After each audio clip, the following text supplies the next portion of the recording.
action games. The games within the action genre share many similarities. Whether you're slashing up orcs or killing demons with a shotgun, there's just something about them that make them super satisfying to play. But what is that key? The answer is rhythm.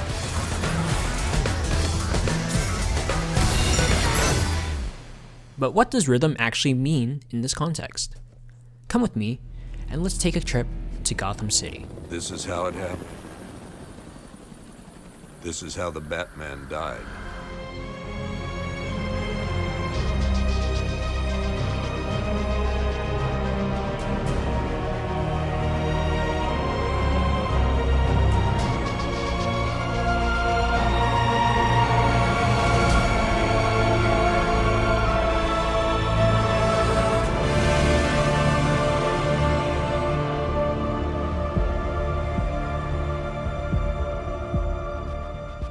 So, what do I mean by rhythm?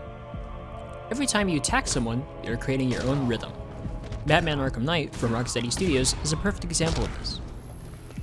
The game encourages you to maintain your rhythm through the combo system. After filling the combo meter, you gain access to a special finisher, and at higher combo levels, your punches deal extra damage. However, the game also encourages the player to keep a steady rhythm in combat in different ways. For example, correctly timing your attack with your next punch, or a perfectly timed counter, deals extra damage. Additionally, as Batman, you have the whole suite of bat gadgets at your disposal. These gadgets allow the player to alter the rhythm without disrupting it. Too far from an enemy? Hit them with a batarang. These gadgets not only allow the player to keep up their rhythm, it helps stop combat from falling into the monotony of punch, punch, punch all the time. Your enemies, on the other hand, seek to disrupt your rhythm in different ways. Let's look at the basic goon. Simple, mindless, maybe even a little dumb. On their own, these guys don't pose too much of a threat. In a larger group, however, they can be more dangerous. Arkham Knight encourages the player to keep moving through the amount of enemies, keeping the player weaving in and out of combat. Focus on one enemy too long and you'll get hit, losing your combo and your rhythm.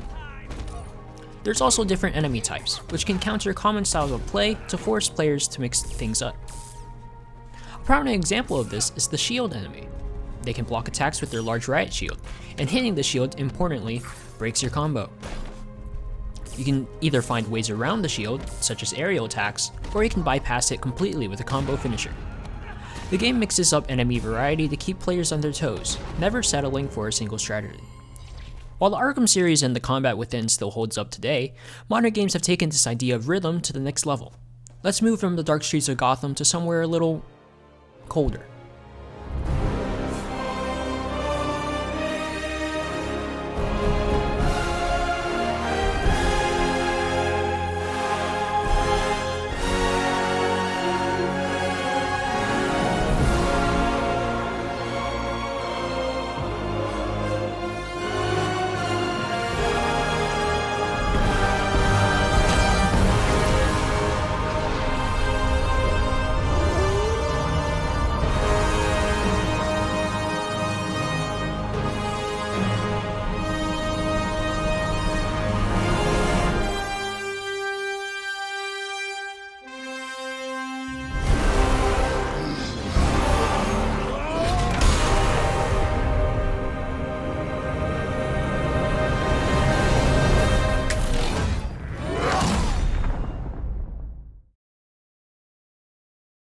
God of War Ragnarok is the long-awaited sequel to Santa Monica Studios' 2018 hit in God of War.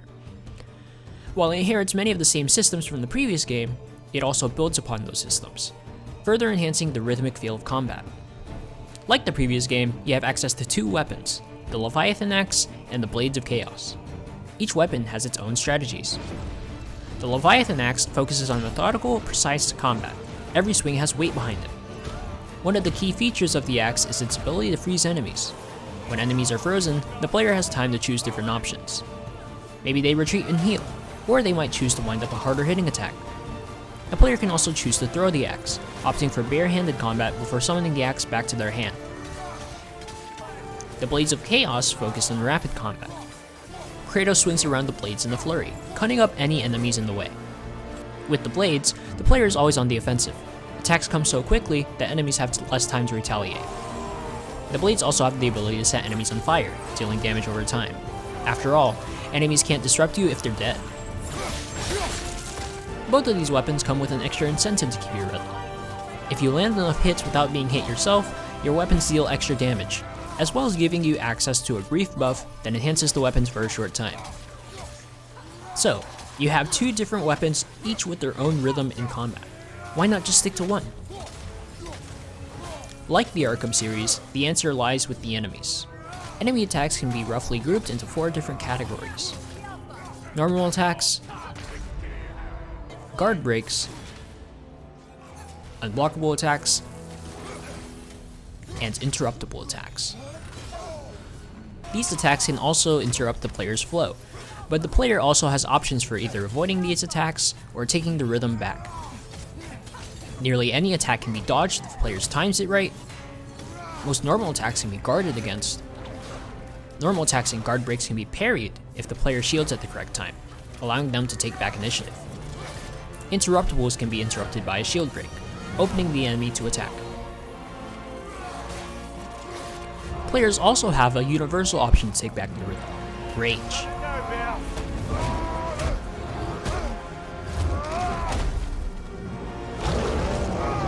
Ragnarok has 3 different types of rage, and while there are small differences, they share a key similarity in interrupting enemies and making Kratos invincible for the duration.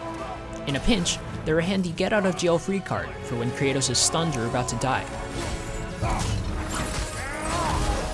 Through it all, there's a key way that God of War Ragnarok helps players maintain their rhythm: executions.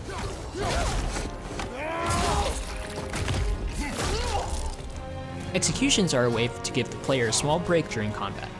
When Kratos is executing an enemy, he's invincible from any damage from the moment the player confirms they execute with the button press. Executions also give the player some visceral eye candy to look at, keeping them engaged and ready for the fight to resume.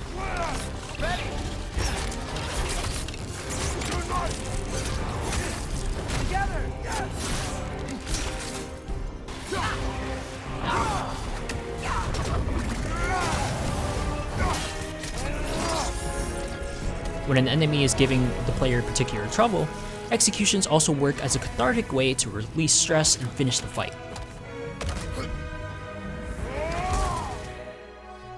Both Arkham Knight and Ragnarok are excellent examples of rhythm in action games. But deep in the annals of hell, another game takes the idea of rhythm to the max.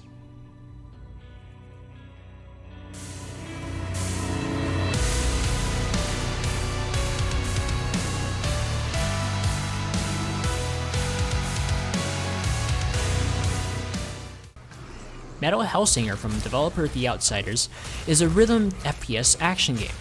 The premise of the game is that you kill demons, but the catch is that every action, shooting, dashing, jumping, etc., has to be on beat.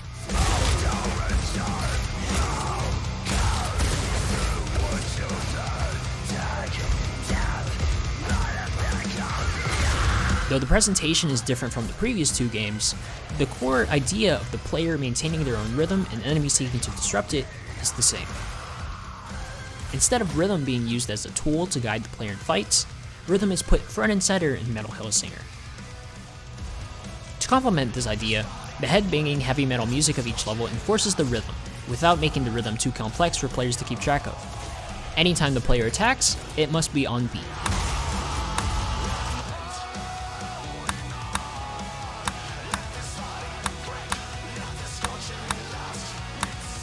The game is fairly lenient with this.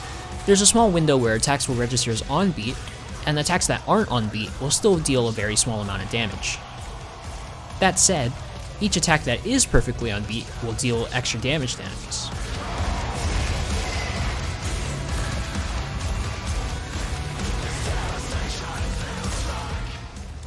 Like in Arkham Knight, the game encourages the player to maintain their rhythm through the use of a combo system.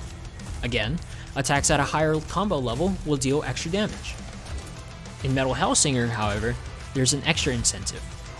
With each increasing combo level, extra elements are added to the music. At the final level, times 16, vocals are added to the track.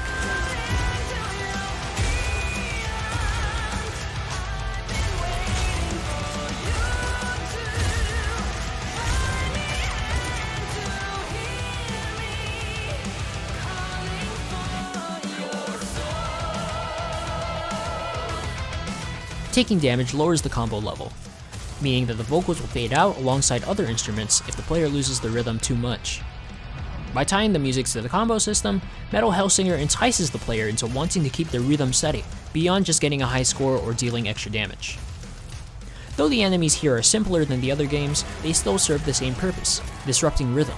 Each enemy has their own unique attacks, but an important note is that they also attack outside of the player's rhythm. They're not beholden to the same beat that the player is, which further highlights this idea of disrupting rhythm. Metal Hellsinger takes inspiration from its action game predecessors, while also borrowing from the rhythm game genre to make something truly special.